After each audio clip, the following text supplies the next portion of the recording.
10 mistakes beginners make in Valorant. Are you someone who's just started playing Valorant and finds it too difficult to adapt and gets killed too soon? Then this video is for you guys. Hey guys, welcome back to our channel. In this video, we'll be talking about the common mistakes that beginners may make in Valorant. So, let's begin. Number 10 is using their abilities too soon. People's first and common mistake is that many players don't know when to use their abilities. People may randomly throw and waste their abilities for no good reason than their mind saying to do it. Don't use your abilities until and unless you hear any cue like footsteps or abilities coming towards you. The most prominent example I would like to give is defending mid on a map split last Sage. Wait for enemy presence mid before walling it off or understanding that enemies can walk the whole way up to mid. 10 seconds after the buy barrier comes down, wailing at the 1 minute and 30 seconds can be your safe bet. Unless you have someone peeking from the vent room, you can check this information from your team, and if there is no one, then there's no reason you should put your wall up so early. Each ability has its place in time, and if you waste your abilities at the start of the round, you might lose your opportunity to use them at a much more ideal time. Number 9 is making too much noise. Knowing where your enemies are coming from and being prepared is crucial. You wouldn't want to give away information about your location by moving around too much to your opponents cheaply early in the round before the execution into a bomb site. You're giving away information about where you're going by constantly moving, which is a big mistake. If you're moving with your team to a bomb site and you're looking at an angle and start running, you may have just cost your unit. Most likely there was an enemy in that position in the spot where you couldn't see, but you could hear your footsteps. With the information you gave away by running, the enemy can deduce which bomb site your team is hitting and either stack it or start flanking the area you just left. To avoid this, check your minimap for a white circle around your location, which indicates the place where your enemy can hear your footsteps. So pay close attention to your minimap and walk if you're unsure of the situation. Number 8 is Recoil Resetting. For number 8, we have a more straightforward mistake, resetting your recoil after a spray. Sometimes when you start shooting and you don't want to go even if you're taking out everything, beginners are more inclined to do this in a panic, and this mechanism is called a spray and pray with extra emphasis on the pray.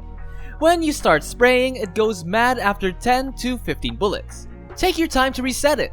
The reason your sprays are going wild may be due to your spray control. Number 7 is learning map callouts. Callouts are information related to the team through communication, like where enemies are positioned and going. Knowledge is vital in tactical shooters. Before coming into ranks, learn as many callouts as you can so you aren't clueless when your teammate is making a callout.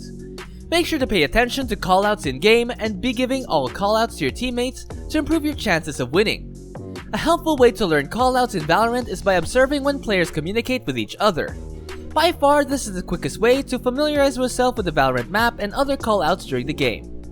In any tactical game like Valorant that requires teamwork, you need to communicate clearly to ensure your team is headed in the right direction. Coming in at number 6 is peeking at angles. Some players peek too wide, which may compromise your position, and you may lose the round. You should always apply this fundamental principle when you can, which is not swinging too wide on a peek. Wide swinging can be good in specific scenarios, but you don't want to do it if you're unaware of your enemy's position. It makes it much easier to hit you if you hold down any of the WASD keys for too long when peeking at an angle. It should be single tap bursts of A and D, and when peeking, tap release, and you get the point. To improve, you have to stutter peek angles as if it's optimal to gain accuracy by stopping before shooting and exposing the least amount of your body to as many angles as possible. Number 5 is holding angles. It's all about holding your angle in a game like Valorant. You have to know how to control an angle. This is something that beginners mess up all the time. When you're holding any angle, always try to keep your crosshair at head level. It is better to have your crosshair closer to the wall if you do not hear any noise because they'll probably walk into your angle. Number 4 is knowing your angle advantage. The mistake that accompanies holding angles is players not knowing angle advantage. If you have a problem clearing certain spots on the map, and it always seems like you're getting shot before you get a clear shot at them, then you're probably at an angle disadvantage. This might be a fresh idea for beginners. Still, if you're peeking at an angle and are incredibly close to the corner you're peeking out of, such as a box or a wall, your body will be exposed before you can see the enemy. You're creating some distance from the cover you're peeking out of, which will reveal your body before you can see the enemy due to perspective. Getting familiar with angle advantage is the key to winning a lot of fights in Valorant. Number 3 is something that we are all aware of, and that is... 3 is not watching your flank. It's something that we are all aware of but don't want to talk about. This is generally for the attacking side, but the defense sometimes messes this up by rotating too fast. For this, you have to pay attention to your minimap, make sure your team is spread across the map, watching different angles for pushes, just like defending the side you want people to be spread out across the map, taking map control. Ideally, you want to set up the default on both sides where everybody is holding an area of the map to watch out for pushes.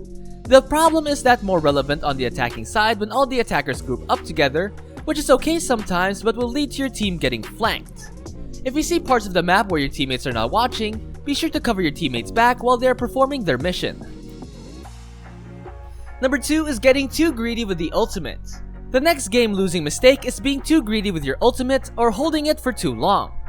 Have you ever had a situation in which you haven't used it once in a single half? If you have, then that means you're impacting the game with your ultimate. The ultimate ability is exactly as the name implies, it's an ultimate game changer with what it can do. The faster you can get it, the quicker you find the situation where you can use it effectively. It will help you get a better ult economy when you utilize your ultimate ability in the old economy. You may start building it up again, whereas if you hold on to it, you won't be able to develop tax until you used it all.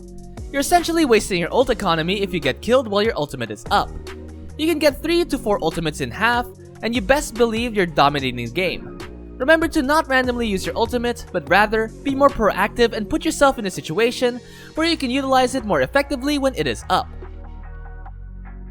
Last but not least, we have...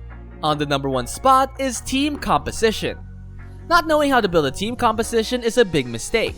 Players can view their opponent's agent pick and arrangement at the start of each match. This provides you with a good idea of what team is up to or how they will approach interactions. Expect an aggressive playstyle if you see numerous duelists and initiators. If you see a large number of sentinels and controllers, taking sides over important portions of the map may be difficult. It's easier to plan for attacking or defending against each agent once you understand their strengths and weaknesses, as well as how they fit into compositions. Each round, keep watch of the enemy's setup and use your design to counter or overpower them. The composition of the team is critical to the success of Valorant.